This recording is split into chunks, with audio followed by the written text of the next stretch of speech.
Magandang araw mga kababayan. Isa sa pinaka-inaabangan na labanan sa pagka-governor ay sa probinsya ng Cebu.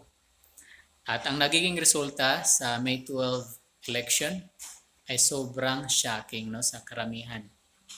So, alam natin na ang kasalukuyan na governor sa probinsya ng Cebu na si Gwendolyn Garcia, siya ay matagal na sa politika.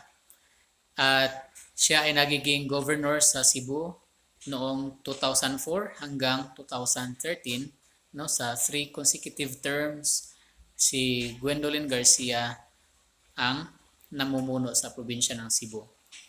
At noong 2013 to 2019, siya ay nagiging congresswoman sa 3rd District ng Cebu. At noong 2019, bumalik siya sa pagka-governor sa panahon ng Pangulong Rodrigo Duterte. At siya ay iniendorso ng dating presidente noong 2019. At siya ay nanalo at ganun din noong 2022. At sa ngayon, nag-iba ang ihip ng hangin dahil ang governor ng Cebu ay lumipat ang kanyang simpatiya kay Bongbong Marcos, ang kasalukuyan na presidente natin. At ang kanyang katunggali, walang iba si Pam Baricuatro. So si Pam Baricuatro, wala siyang political background. Pero ang kanyang expertise ay nasa social services. So ngayon, ang labanan ng pagka-governor sa Cebu is between Duterte and Marcos Force. So si Gwendolyn Garcia, siya ay suportado ng kasalukuyang presidente. At si Pam Baricuatro, siya naman ay suportado ng dating presidente na si Rodrigo Duterte. So yun, sa kasagsagan ng kampanya, pinapakita sa survey na si Gwendolyn Garcia ay sobrang lamang, no, sa mga survey pinapakita dito na 90+% si Gwendolyn Garcia. Samantala, sa survey, si Pam Baricuatro ay nasa less than 10%. So, sa resulta na pinapakita noong May 12, sobrang malaki ang lamang ni Pam Baricuatro.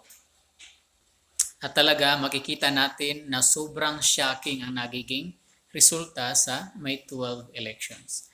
Imagine from being less than 10% sa survey at nung May 12 na resulta, nasa almost 300,000 votes ang lamang ni Pam Baricuatro.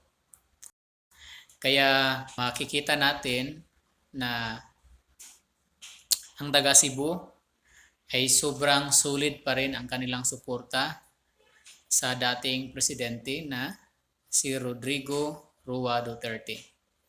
Hindi talaga may pagkaila ang magandang pamamalakad ng ating dating presidente at ang kanyang ligasiya sa probinsya ng Cebu ay hindi makakalimutan ng ating mga kababayan doon.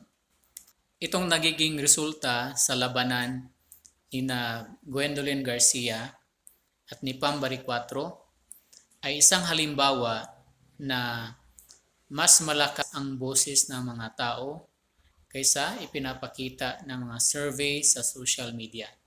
Kaya mga kababayan, patuloy po natin na itataguyod ang pagpili ng mga liderato na totoo o tunay na magserbisyo sa mga tao. So congratulations to new Governor Pam Baricuatro and to all the people of Cebu. And thank you for watching my video. And please don't forget to share, like, and subscribe. Thank you.